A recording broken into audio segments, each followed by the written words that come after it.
They never asked about the burns, not once. Not when I showed up with my left wrist wrapped in sterile gauze, or when I stopped reaching for things with my right arm. They just looked at me like I'd quit something honorable, like I'd walked away from a job that made them proud. I'm Nora Ellison, and in my family, silence wasn't just golden, it was expected, especially from the one who didn't follow the path. My brother Gavin, the doctor, the one with the hospital title and the polished cufflinks, the one who could make mom laugh just by quoting a TED Talk. And me? I was the one who teaches kids how to tie knots. What they never knew, what they never bothered to ask, was that I left the fire department after 17 years because I nearly died pulling a stranger out of a collapsing cabin in Flagstaff. 17 years, 7 medals, one trauma that rewrote my entire body. And not once did anyone in my family ask me why I left. Instead, they whispered about my directionless life. They smiled tightly when I mentioned my survival workshops. They made polite jokes about camping and toasted marshmallows. So I stopped explaining. I stopped hoping. I moved to Austin, rented a small apartment above a motorcycle repair shop, and taught teenagers how to stay alive when no one else could. And I told myself it was enough. Until one night, at a gala I had no intention of attending, Gavin's boss turned to me mid-conversation. He stared for a long moment, and then he asked, "Were you in Flagstaff? The fire in 2016? I froze. He stepped closer. "You dragged me out. I remember. You told me to stay with you. That was you." The room went still. Every glass paused. Every head turned. And then he said it out loud, clear enough for the whole table to hear. "She saved my life." That was the moment the match struck. Not from flames, but from truth. You've heard their version. Now let me show you mine. Let me tell you what it cost to carry the silence, and what happened when I finally dropped it. The cabin was supposed to be abandoned. That's what the call said. No signs of life. Just another structure engulfed in smoke on the edge of the forest line outside Flagstaff. We were tired. It was our third fire that week, and the air felt heavy with more than heat. But I went in anyway. Protocol said clear it. My gut said check again. That decision changed everything. Inside, the smoke was thick enough to scrape your lungs raw. The wood groaned above me, like it knew it was about to collapse. My flashlight cut a useless beam through the haze, but then I heard it. A cough, faint. Someone was alive. I found him slumped against the back wall. Suit jacket singed, skin gray with soot, eyes fluttering open. He didn't know where he was. I didn't know who he was, but I knew I wasn't leaving him. I grabbed his collar, threw my weight back, and dragged him across the warped floor. A beam came down behind us, splitting open the ceiling with a roar. My left arm caught a flash of flame, just for a second, but long enough to sear the skin through my gear. I don't remember much after we hit the door. Just the sound of someone screaming, "Go!" And then the blast of fresh air hitting my face as we tumbled out into the dirt. I blacked out before they pulled my helmet off. That fire made the news. 7 people rescued in total. 1 firefighter critically injured, unnamed. That was me. They gave me 11 months of rehab, skin grafts, nerve damage treatment. I spent the first 6 learning how to hold a spoon again, the second 5 learning how to sleep without seeing flames. By the end of it, I could move my arm, mostly. But something inside me stayed burned. I didn't go back. No retirement ceremony, no press release. I mailed in my badge with a handwritten note that just said, "Thank you." That was the last time I heard from the department. I moved to Austin and disappeared. Now, I rent a 1-bedroom over a mechanic's shop on East 7th Street. I run fire safety workshops at local schools, train teenagers how to survive wilderness situations, and teach CPR in church basements on Saturdays. It's not glamorous, but it's honest. And some days, it feels like enough. My students call me Miss Nora. They don't know who I used to be. They don't ask about the scar that curls around my wrist, or why my left hand always moves slower. They just ask how to stop bleeding, how to build a signal fire, how to help someone who's choking. They see me, the way I wish my family had. My parents never visited during rehab. Gavin texted once, just 2 words. "Glad you're okay." That was it. No follow-up, no questions. I told myself they were busy, that they didn't know how to handle trauma. But truthfully, they just didn't care to ask. They didn't know about the $250,000 grant from the state. They didn't know I was on the front page of the Arizona Sentinel. And I never told them, because when someone only sees you as a shadow, even your brightest moment feels like a waste of light. So I stayed quiet, until one dinner, one gala, one question from a stranger who saw through the smoke, and suddenly, I wasn't invisible anymore. I didn't want to go. The text from my mother had arrived 2 days earlier, cheerful but clipped. Dinner Saturday at Bella Lucia. We're celebrating Gavin's promotion. Come dressed nicely. No stories this time, please. No stories. Like my life was a fiction, a phase to be politely ignored. But I went. I always went. The restaurant was one of those upscale Italian places downtown, all amber lights and polished wine glasses with a menu that didn't bother listing prices. My dress was plain, off-white, modest. I wore flats, not heels. My left ankle still complained after long days on my feet. My hair was tied back simply, no lipstick. Just a neat version of myself, one that might be tolerated. Inside, the Ellisons were already glowing. My father in a sports coat too formal for Arizona heat. My mother in her pearl set, the same one she wore to Gavin's med school graduation. And Gavin, of course, at the center of it all. Sharp charcoal suit, navy tie, and that practiced politician's smile.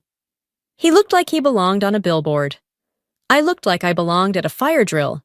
I hovered near the entrance until my mother spotted me. "Nora," she said, moving quickly to steer me with a soft hand on my elbow. "Come, come.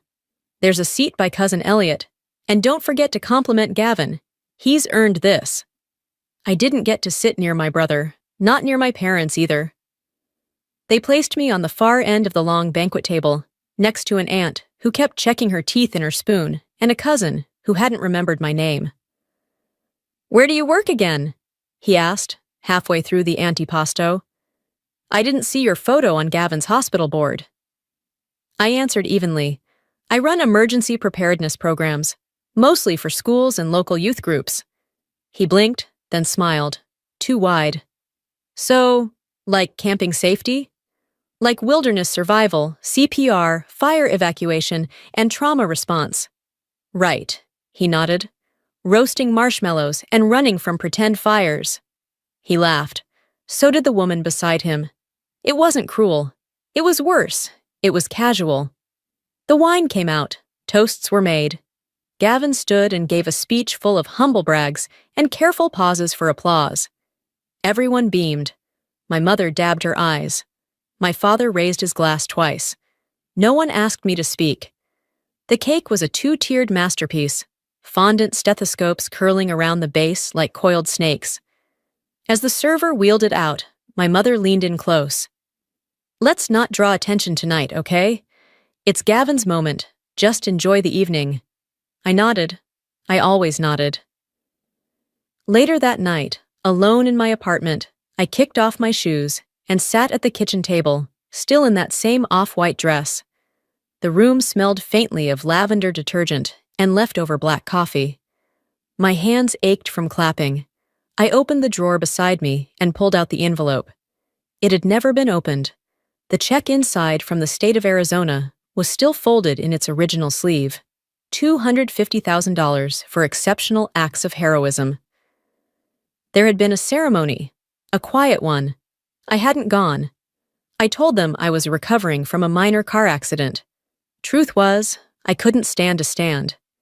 Next to the envelope was a newspaper clipping. I unfolded it carefully, the creases now permanent. The photo showed me, soot-smeared and on my knees, arms wrapped around a barely conscious man. His face was turned away. Mine was not. I looked exhausted, burned, alive. No one at dinner had ever seen that photo. No one had ever asked. I stared at it for a while. Then I folded it back up, tucked it into the drawer, and turned off the light. I wasn't angry that night. Not exactly. But something had begun to shift. A quiet resentment hardening into something sharper. They didn't see me, but maybe, just maybe, someone else finally would. It was Gavin's idea, of course. He called me out of nowhere, his voice breezy like we spoke every week. "There's a first responders gala next month. You should come. Might be good for you to be seen." I hesitated. "Why?" He gave a rehearsed laugh. "You know, you work in emergency prep too. Plus, my boss will be there. Mom thought maybe you could wear something a little more formal this time." There it was, the real request. Not to be included, but to be polished. Still, I said I'd think about it. I spent 4 nights trying to talk myself out of going. But on the 5th, I opened my closet and reached not for something elegant, but for the old firefighter's jacket. The one I never washed. The one that still held the faint, bitter trace of smoke. If I was going to be seen, it would be on my terms. The ballroom glittered. Chandeliers, string quartets, people in floor-length gowns who'd never held a hose or cracked ribs for CPR. I stayed near the perimeter, sipping club soda and trying not to make eye contact. And then he turned. A man, older, silver-haired, sharp in a dark suit, walked past me, then froze. He blinked once, then again. "Miss Ellison." I nodded slowly. "I'm Dr. Leonard Hale," he said. I think you pulled me out of a fire in Flagstaff, 2016. A cabin. I remember your voice. You told me to stay awake." My mouth went dry. I nodded again. "I've looked for you," he said quietly. "For years." He didn't say anything more. He didn't need to. An hour later, he stood at the podium for his keynote speech. Gavin was seated front and center with our parents. I stayed near the back, behind a pillar. Dr. Hale spoke of resilience, of medical teams and their sacrifice. But then he paused. "There's another kind of front line, and tonight, I want to honor someone who never asked to be recognized." He turned and pointed, not dramatically, but directly. "Nora Ellison is here. She saved my life in 2016.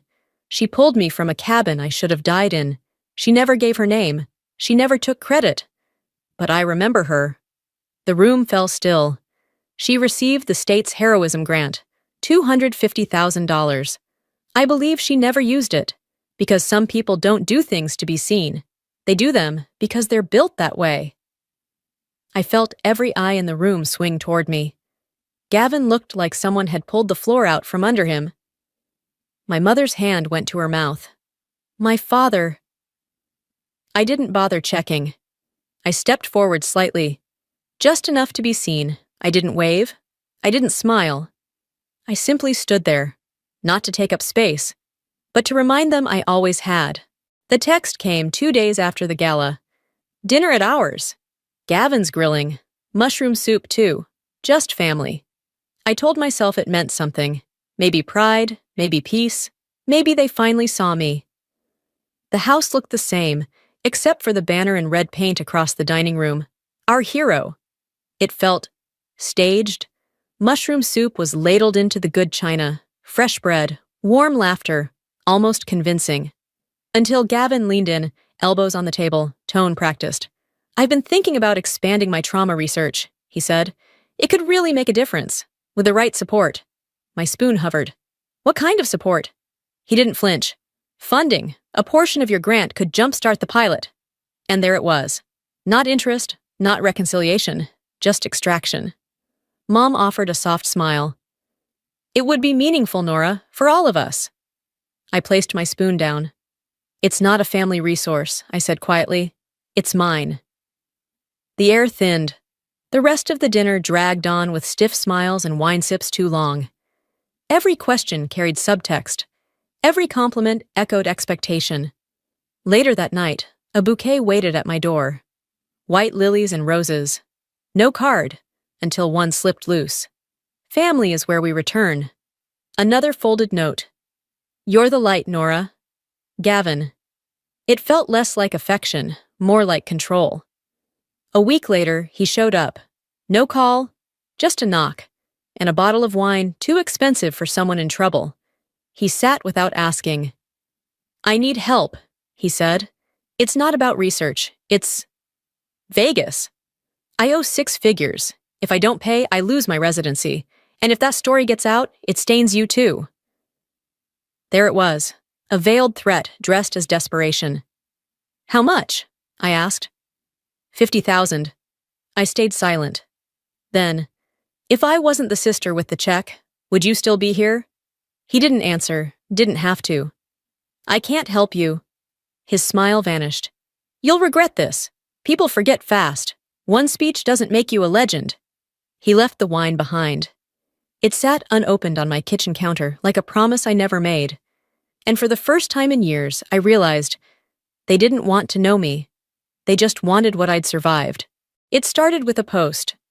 I didn't see it until someone from the training center texted, "Hey, is this you?" Attached was a screenshot from Reddit.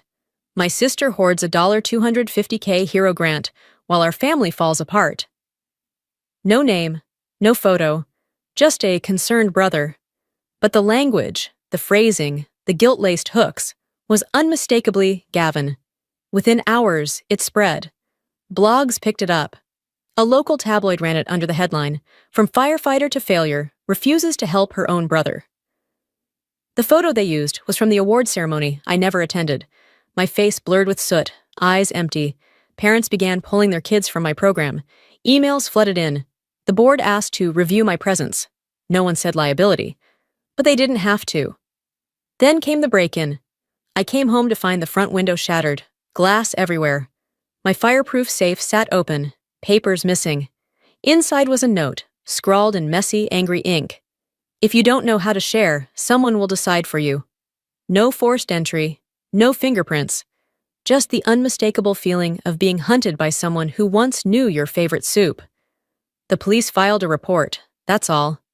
I didn't bother saying Gavin's name. Instead, I emailed Dr. Hale. He responded in under 10 minutes. "Meet me. I've been watching what they're doing. I can help." The next morning, we sat across from each other in a quiet cafe. He slid a folder toward me. Inside, surveillance photos, forged transfer slips, screenshots of the Reddit draft traced back to Gavin's hospital laptop. "I hired a private investigator," he said simply. "After what I saw at the gala, I couldn't let this go." My hands shook as I flipped through the pages. "You can press charges," he added, "or you can let it rot your life." I looked up. My throat tightened. "If I go through with this, I burn what's left of my family." Dr. Hale shook his head. "No, you walk out of the smoke." The courthouse felt colder than any fire I'd ever faced. I wore a navy suit. No jewelry, no makeup, no distractions. Just a binder of evidence and the clarity that comes when you've finally stopped hoping for an apology. Gavin looked smaller than he ever had. Shoulders hunched, eyes restless. My parents sat behind him, stiff and silent, as if they couldn't decide who they were there for. The prosecutor laid it bare. Forged documents, falsified bank slips, hallway footage showing Gavin letting someone into my apartment, and the Reddit post traced directly to his hospital laptop. Then came the audit. Over $200,000 stolen under the fake banner of a charitable medical grant. The judge turned to me. "Would you like to speak?" I stood. "I'm not here because I hate my brother. I'm here because silence didn't keep me safe. It just kept me small. And I'm done being small." I looked at Gavin. He didn't meet my eyes. "You didn't destroy me," I said. "You revealed what I've survived." The judge sentenced him. Full restitution, suspension from practicing medicine, and mandatory rehab. No jail, but enough to make him live in the ashes he'd made. That night, I opened the envelope. The one with the grant I'd never spent in full. I used what was left to open the Ember House, a center where teens learned how to survive more than fire, where they learned how to hold dignity when the world tried to strip it away. They came back, kids, parents. One boy hugged me after class and whispered, "Miss Nora, are you still scared of fire?"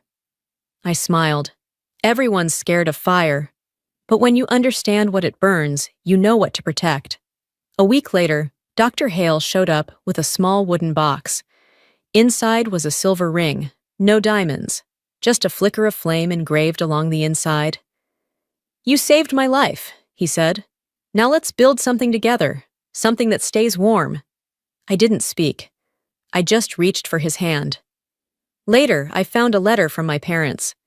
"We see you now, and we're proud." I folded it quietly. I was never the smoke. I was always the spark.